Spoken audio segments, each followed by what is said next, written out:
Oke, baiklah. Bismillahirrahmanirrahim. Assalamualaikum warahmatullahi wabarakatuh. Pada video kali ini, kita akan membahas tentang soal evaluasi tengah semester di bagian perhitungannya aja. Nah, untuk yang teori, bisa teman-teman pelajari di berbagai sumber dan juga tugas-tugas yang telah teman-teman lakukan. Situ teman-teman pelajari, dan untuk soalnya itu kurang lebih sama, tapi tidak persis 100% sama. Sehingga diharapkan dengan mempelajari ini lebih dulu, teman-teman dapat menjawab pertanyaan lebih siap pada saat ujian nanti. Nah, kemudian dikarenakan soal perhitungannya itu cuma nomor 5 aja, maka dari itu yang kita bahas nomor 5 aja. Nah, nanti untuk contoh penulisan perhitungannya itu bisa dilihat pada contoh yang ini. Nah, seperti ini kurang lebih contoh penulisannya. Nah, untuk pembahasannya akan saya bahas di PowerPoint berikut. Oke, langsung saja kita bahas ya. Nah, ini adalah pembahasan soal nomor 5. Di sini udah aku screenshot untuk soalnya. Yang perlu diperhatikan itu adalah NIM teman-teman sekalian. Di sini ada nilai N. Nilai N itu apa? Nilai N itu mengenai banyaknya gempa yang terjadi di suatu wilayah. Nah, di sini nilai N kita itu dipengaruhi oleh nilai NIM, di mana X, Y, Z itu merupakan 3 angka terakhir pada nomor induk mahasiswa teman-teman sekalian. Di sini diperoleh nilai N dan nilai M. Kemudian, dikarenakan NIM-ku itu Z-nya 3, maka 146 ditambah 6 kali 3. Itu hasilnya adalah 164. Kurang lebih seperti ini.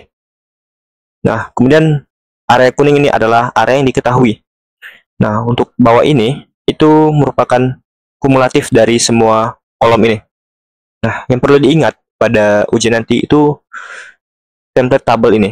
Nah, itu ada nilai I, ada MI, ada NI, ada YI, di mana YI itu adalah log nilai N, kemudian MI dikali YI, dan MI yang dikuadratkan, yang ini.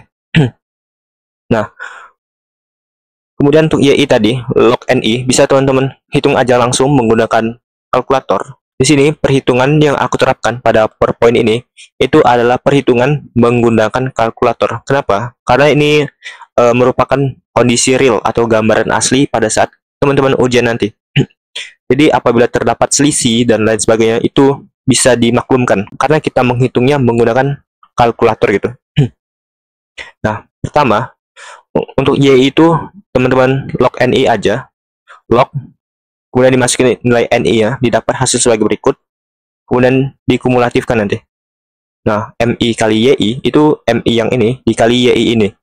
Mendapatkan nilai sebagai berikut, dan MI kuadrat itu nilai MI ini yang dikuadratkan, didapat hasil sebagai berikut. Oke. Kemudian selanjutnya yaitu adalah matriks. Nah, ini adalah matriks yang perlu teman-teman ingat sebelum ujian nanti. Cukup nilai N, nilai kumulatif MI, dan nilai kumulatif dari MI kuadrat. Kurang lebih seperti itu, dan nilai A dan B-nya ini nanti akan kita cari menggunakan sistem eliminasi dan substitusi. Setelah itu sama dengan matriks dari kumulatif YI dan kumulatif MI YI. Nah, maka dari itu tabel ini diperlukan. Kemudian untuk angkanya ini dimasukkan dan sumbernya dari ini. Kemudian nilai N ini apa? Nilai N ini adalah jumlah data yang diperoleh. Nah, ini kan ada 5. Maka N-nya kita tulis 5. Nah, untuk sigma MI, ya, untuk kumulatif MI itu nilainya 30. Yang ini. Kemudian kumulatif MI kuadrat nilainya 190. Nah, kemudian untuk nilai A dan B-nya itu nilai yang akan kita cari nanti. Nah, kemudian kumulatif YI dan kumulatif MI kali YI itu ada di tabel ini. Oke, untuk persamaan ini itu dapatnya dari perkalian matriks ini. Nah, perkalian matriks itu horizontal dikali vertikal. Nah, horizontalnya ini 5 dikali A, kemudian 30 dikali B. Jadi kayak horizontal dikali vertikal gitu. Nah, pertama kita mengeliminasi nilai A untuk memperoleh nilai B. Nah, ini eliminasi sederhana, sehingga untuk menyamakan si nilai A-nya ini, yang awalnya berbeda, untuk kita samakan seperti ini, maka perlu kita kali 30 dibagi 5. Nah, artinya apa? 5-nya dicoret, mendapatkan 30. Nah, ini juga berlaku untuk 30B dan 5,86 ini, sehingga semuanya dikali 30 per 6 atau dikali 6, mendapatkan hasil sebagai berikut. Apabila nanti angkanya berbeda, teman-teman bisa menyesuaikan aja, sehingga outputnya itu memiliki nilai A yang sama seperti ini. Agar apa? Agar saat dikurang itu menghasilkan nilai 0. Nah, atau nilai A-nya tuh udah tereliminasi. Nah, ini 180 dikurang 190, dapatnya minus 10. Begitupun ini, didapatnya 5,03. Nah, kemudian tinggal pindah ruas, aljabar sederhana, itu didapat B sama dengan minus 0,503. Nah, didapat nilai B, kemudian nilai B ini disubstitusikan ke salah satu persamaan yang telah kita dapatkan dari matriks didapat output sebagai berikut. Nah, kemudian nilai B tadi disubstitusikan ke salah satu persamaan.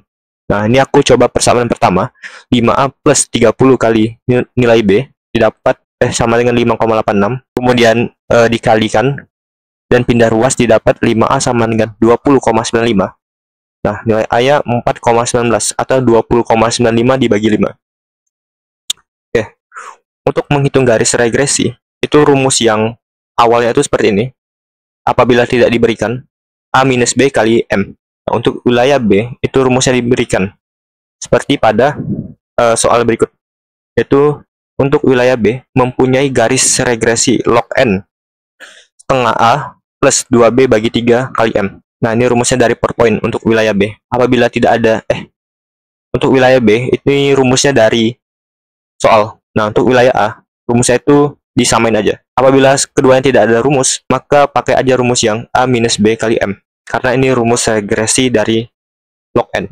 Nah, selanjutnya, dikarenakan soal minta nilai N dari 5, dari M sama dengan 5, ini bagian nomor C ini, nilai N untuk magnitud sama dengan 5. Maka kita langsung aja menghitung salah satunya nih.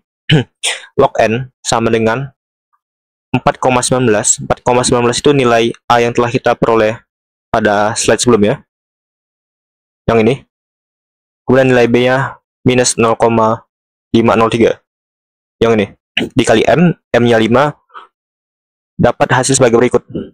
Log N sama dengan 1,675. Nah, nilai N ini, cara memperolehnya itu kalau di kalkulator, pakai aja inverse log 1,675.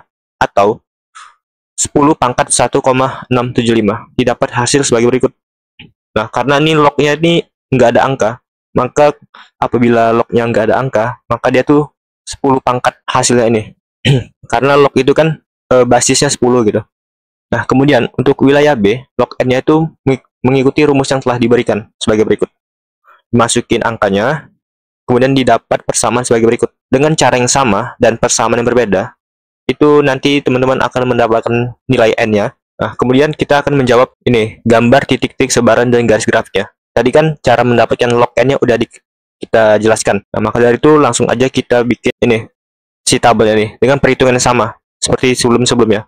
Nah, untuk wilayah A, rumusnya itu pakai yang wilayah A. Untuk wilayah B, rumusnya itu pakai yang wilayah B. Nah, perbedaannya itu pada magnitudenya, gitu. Nanti dihitung aja, pakai kalkulator, bisa langsung. Ini hanya contoh salah satu perhitungan aja. Nah, didapat nilai log N sebagai berikut, nanti dihubungkan ke grafik. Yang biru itu adalah wilayah A, yang oranye adalah wilayah B. Nah, caranya itu, teman-teman bikin grafik sumbu Y dan sumbu X, di mana sumbu Y-nya itu adalah nilai log N.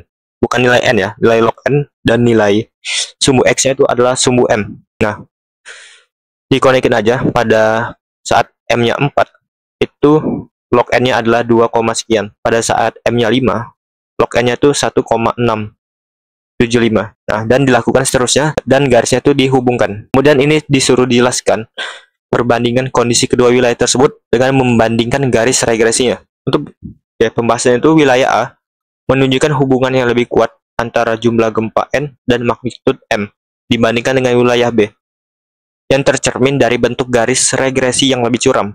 Nah, ini kan secara visual lebih curam karena kita menggambarkannya secara skalatis. Nah, nanti ujian teman-teman untuk menentukan curam atau enggaknya itu cukup dikurangin aja log N pada magnitud paling atas dan log N pada magnitud paling bawah. Nah, kemudian dicek selisih yang paling gede itu yang mana. Nah, apabila selisih yang gede, itu adalah garis yang paling curam ya. Gitu. Misal selisih ini sama ini kan, kalau aku cek, itu dapatnya 2. Nah, kalau selisih ini sama ini, itu dapatnya 1,2. Nah, otomatis wilayah A memiliki garis regresi yang lebih curam. Nah, kurang lebih seperti itu. Apabila visual tidak terdefinisi yang mana lebih curam ya, maka caranya tinggal dibandingkan selisih dari magnitudo paling atas dan paling bawah. Kemudian yang itu pun yang wilayah B juga dibandingkan selisihnya, dan selisih yang lebih gede itu adalah wilayah yang lebih curam. Nah, kemudian penjelasannya, karena yang A lebih curam, hal ini mengindikasikan bahwa peningkatan magnitudo di wilayah A berkontribusi lebih signifikan terhadap frekuensi gempa dibandingkan di wilayah B. Nah, oke, saya rasa cukup sekian pembahasan tentang soal evaluasi bagian perhitungan teknik kegempaan kali ini. Apabila saya ada salah kata, saya mohon maaf. Pada Allah saya mohon ampun. Wabillahi taufik wal hidayah. Wassalamualaikum warahmatullahi wabarakatuh.